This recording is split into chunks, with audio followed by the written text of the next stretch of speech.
Une muraille presque infranchissable. Nous sommes à la frontière entre la Serbie et la Hongrie. Des milliers de réfugiés arrivent chaque année ici en quête d'une vie meilleure en Europe. Un espoir vain. Ces hommes et ces femmes n'ont en effet quasiment plus aucune chance d'entrer par la Hongrie. Depuis une loi votée en 2016, les autorités les repoussent systématiquement sans qu'ils aient pu demander l'asile. Les fonctionnaires hongrois m'ont emmené brutalement à 11 h du soir.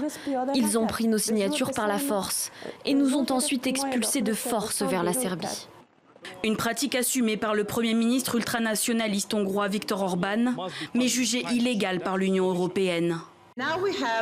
Aujourd'hui, nous avons une décision très claire de la Cour de justice européenne qui dit que la Hongrie ne se conforme pas actuellement à la législation européenne existante.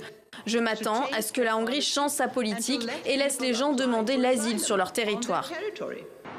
Une situation qui a même poussé Frontex, l'agence de surveillance des frontières de l'Union européenne, à se retirer du pays. Les gardes européens sont soupçonnés de complicité en Hongrie et dans d'autres pays d'Europe. Des eurodéputés viennent d'annoncer l'ouverture d'une enquête sur Frontex.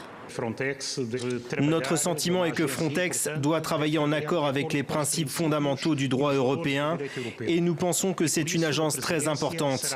La présidence portugaise sera très active pour exiger de Frontex qu'elle respecte pleinement la loi européenne.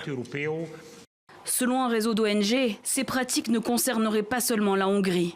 La Grèce, la Croatie, l'Italie et la Slovénie auraient également repoussé des migrants sans leur laisser la possibilité de demander l'asile.